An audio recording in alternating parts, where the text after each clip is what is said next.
ایک آدمی ایک غریب انسان کی مدد کرنے کے لیے اسے ہر مہینے 10,000 روپے دیتا تھا، اور یہ سلسلہ تقریباً اس نے 1 سال تک جاری رکھا۔ پھر ایک دن اس نے اس غریب آدمی کو 7,000 روپے دیے۔ غریب آدمی نے پیسے گنے اور سوچا کہ آج 3,000 روپے کم ہیں، لیکن چلو کوئی بات نہیں، نہ ہونے سے تو بہتر ہیں۔ اور پھر اس دینے والے آدمی نے یہ سلسلہ پورے سال تک جاری رکھا۔ پھر اس کے بعد اس نے اسے ایک دن 5,000 روپے دیے۔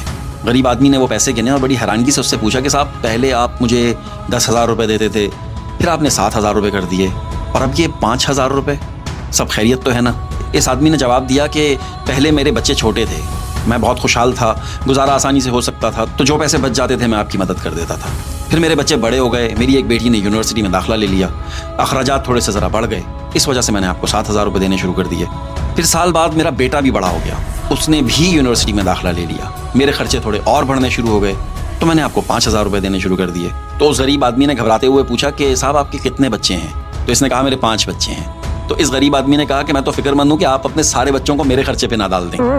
یہ کہانی سنانے کا مقصد یہ ہے کہ بعض دفعہ ہماری کی گئی مدد کو یا ہمارے احسان کو لوگ اپنا حق سمجھنے لگتے ہیں، اور اگر ان کی مدد کرنا روک دی جائے تو وہ ناراض ہو جاتے ہیں۔ آپ کر کے دیکھ لیں، ہماری انتھک محنت کو لوگ صرف اور صرف قدرت کا کرم سمجھنے لگتے ہیں، ہماری لگن کو لوگ صرف دعاؤں کا نتیجہ سمجھتے ہیں، ہمارے صبر کو اور ہماری برداشت کو لوگ ہماری صرف اچھی قسمت سمجھتے ہیں، اور ہماری کامیابیوں کو صرف اور صرف ماں باپ کی دعائیں سمجھتے ہیں۔ مانا کہ خدا کے کرم کے بغیر ہم سانس بھی نہیں لے سکتے، مانا کہ قسمت ساتھ نہ دے تو آپ آگے نہیں بڑھ سکتے، مانا کہ ماں باپ کی دعاؤں کے بغیر آپ کچھ نہیں بن سکتے، لیکن ایک ماں کے اگر 5 بچے ہیں، ماں 5 کے لیے برابر دعا کرتی ہے، بلکہ جو سب سے نکما، جو پیچھے رہ جانے والا ہوتا ہے، اس کے لیے سب سے زیادہ دعائیں کرتی ہے، لیکن اس کا کچھ نہیں بنتا۔ کیوں؟